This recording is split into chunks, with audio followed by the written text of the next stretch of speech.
मिंटू चिंटू, द्रव्यमान और भार यानी कि वजन में अंतर समझते हो? कंफ्यूजन होता है। आज हम उस कंफ्यूजन को दूर कर देंगे। देखिए, द्रव्यमान जो है उसको हम लोग मास कहते हैं और भार यानी कि वजन इसको हम लोग वेट कहते हैं। आज हम जानेंगे द्रव्यमान और वजन में क्या अंतर है। सबसे पहले एक तराजू लेते हैं और इस तरफ 10 केजी का एक बाट रखते हैं। ये बाट कितने केजी का है? 10 केजी का। और इस तरफ एक पोटली रखते हैं। उस पोटली में चीनी रख दीजिए या नमक रख दीजिए, कुछ भी रख दीजिए। 10 केजी का एक पोटली तौल लेते हैं। तो यह जो 10 केजी है, यह जो 10 केजी है, इस 10 केजी में इस पोटली में जो पदार्थ आया, जितना वॉल्यूम में जो पदार्थ आया, जितनी मात्रा में जो पदार्थ आया, वह पदार्थ जो है वह क्या हो गया? द्रव्यमान हो गया। वह पदार्थ द्रव्यमान हो गया। और इस पदार्थ का द्रव्यमान जो पोटली सहित है, इसका द्रव्यमान हो गया 10 केजी। हम लोग अभी पृथ्वी पे हैं। अब देखते हैं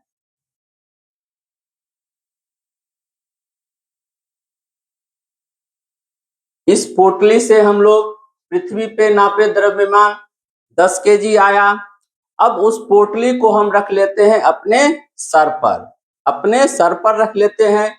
तो यह पोटली जो है हमारे सर पर एक दबाव डालता है, एक प्रेशर डालता है।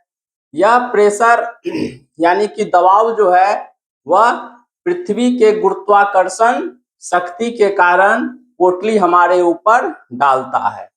तो इसी दबाव और प्रेशर को जो है, जो पोटली पृथ्वी के गुरुत्वाकर्षण शक्ति के साथ मिलकर हमारे ऊपर डालता है, इसी को कहते हैं भार। यानी कि जब हम पृथ्वी पर रहते हैं तो गुरुत्वाकर्षण बल पृथ्वी पर 9.8 होता है और वह जो पोटली 10 केजी का था, उसका द्रव्यमान था 10 केजी।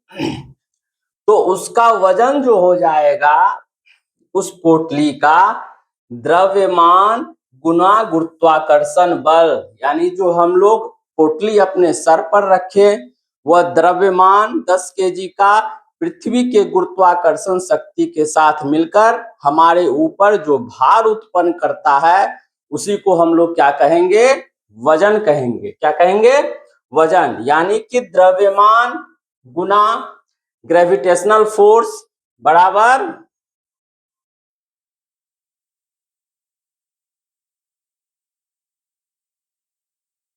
द्रव्यमान गुना ग्रेविटेशनल फोर्स बराबर हमारा क्या हो गया? वजन हो गया।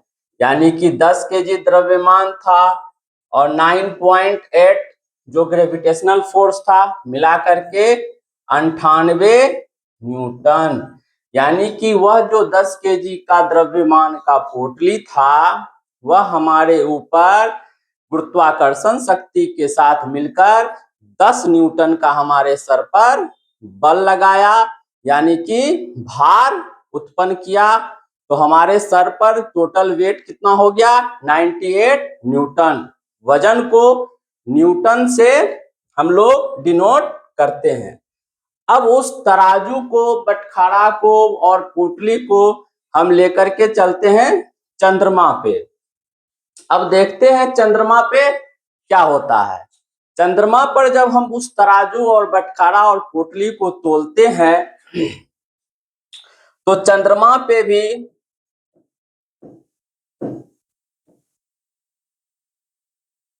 जब चंद्रमा पे जाते हैं तो चंद्रमा पर गुरुत्वाकर्षण बल लगता है 1.625 मीटर प्रति सेकेंड स्क्वायर। तो यह जो गुरुत्वाकर्षण बल लगता है, जब पोटली को हम चंद्रमा पर तौलते हैं तो वहां भी उस पोटली का चंद्रमा पे भी यह जो पोटली है इसका द्रव्यमान 10 केजी ही होगा। चंद्रमा पे भी इस पोटली का द्रव्यमान 10 केजी ही होगा। तराजू का पलड़ा ना तो इधर झुकेगा ना तो इधर झुकेगा, बराबर रहेगा। और यह चंद्रमा पे जब हम इस पोटली को अपने सर पर रखते हैं तो चंद्रमा के ग्रेविटेशनल फोर्स के साथ मिलकर जो ये हमारे सर पर दबाव डालता है, जो बल उत्पन्न होता है, जो वजन होगा, वह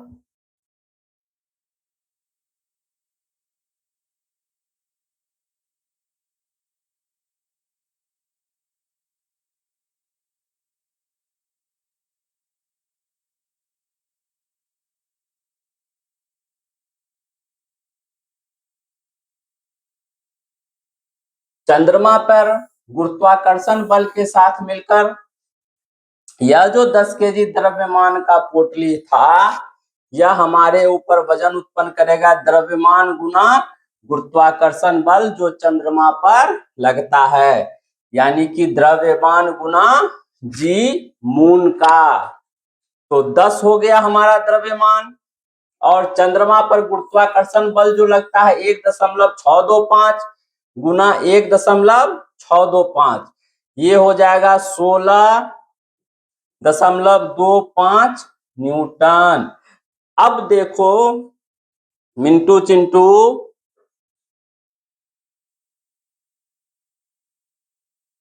हाँ, तो चंद्रमा पे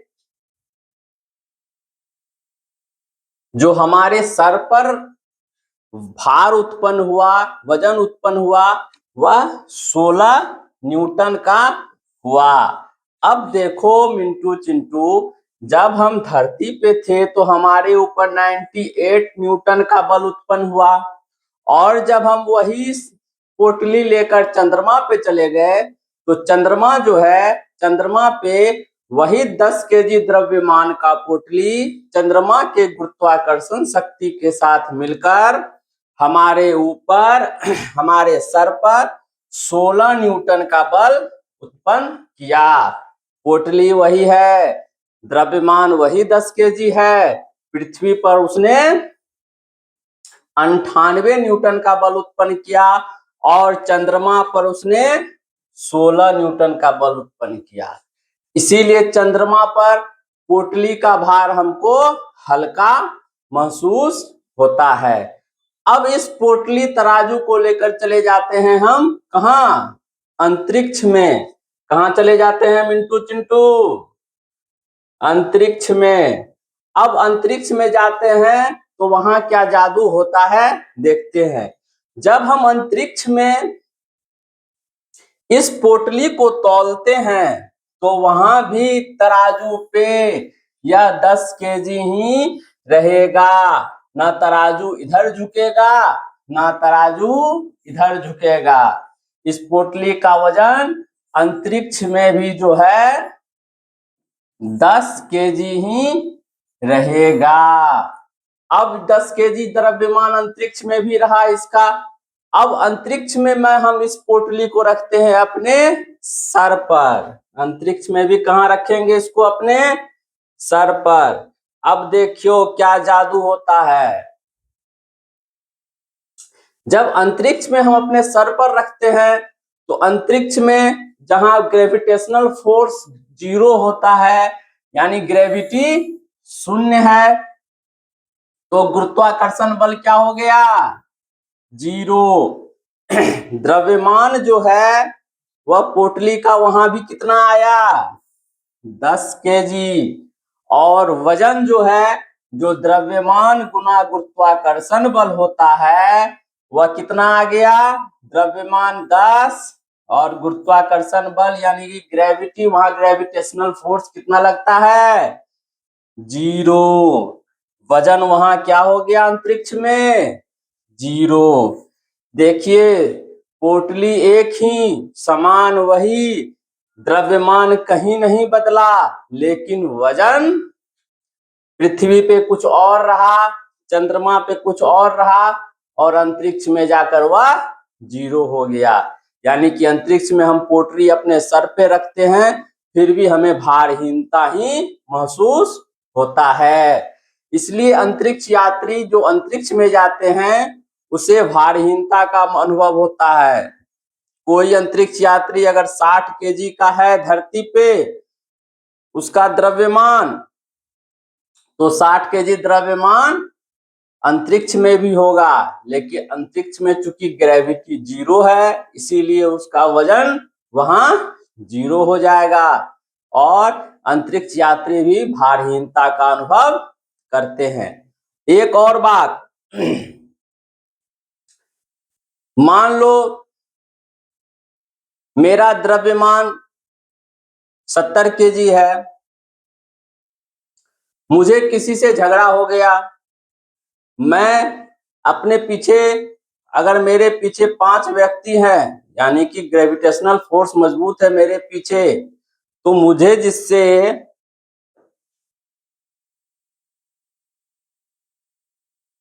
तो वह जो मेरे पीछे 5 आदमी है उसे मान लो ग्रेविटेशनल फोर्स, गुरुत्वाकर्षण शक्ति। अब मेरे पीछे 5 आदमी का गुरुत्वाकर्षण शक्ति है तो मेरा वजन क्या होगा, बढ़ जाएगा और उठा करके सामने वाला को पटक देंगे। लेकिन अगर मुझे किसी से झगड़ा हुआ तो अगर मेरे पीछे देखते हैं कि 2 ही आदमी है, यानी कि मेरा ग्रेविटेशनल फोर्स कुछ घट गया लेकिन 2 आदमी है, तो हम क्या कहते हैं, देख लेंगे तुमको कितना ताकत है, आए। और अगर वही अंतरिक्ष में देखते हैं मेरे पीछे कोई नहीं है, मेरे पीछे कोई ग्रेविटेशनल फोर्स नहीं है, तो मुंह बना करके चल देते हैं। तो यही है, द्रव्यमान तो वही रहता है लेकिन स्थान के साथ वजन बदलते रहता है। अब देखो,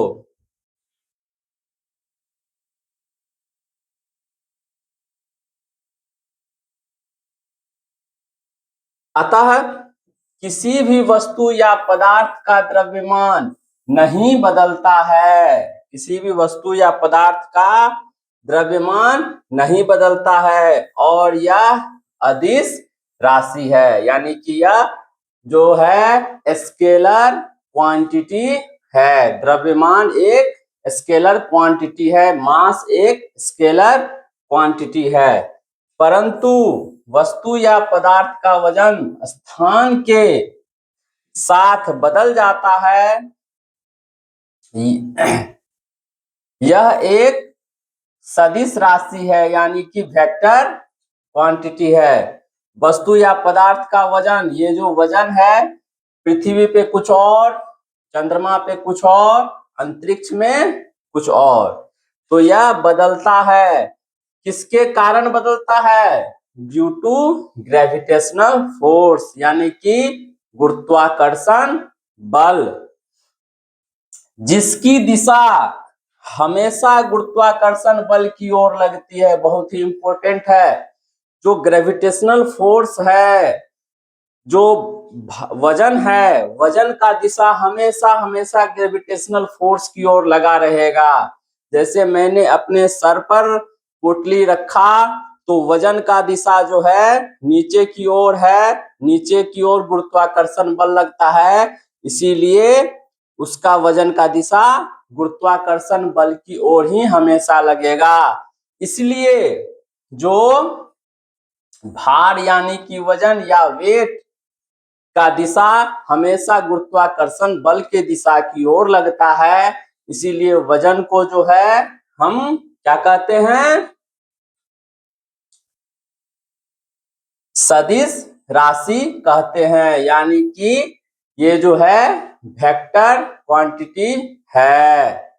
तो मिंटू चिंटू, द्रव्यमान और वजन में अंतर समझ में आ गया।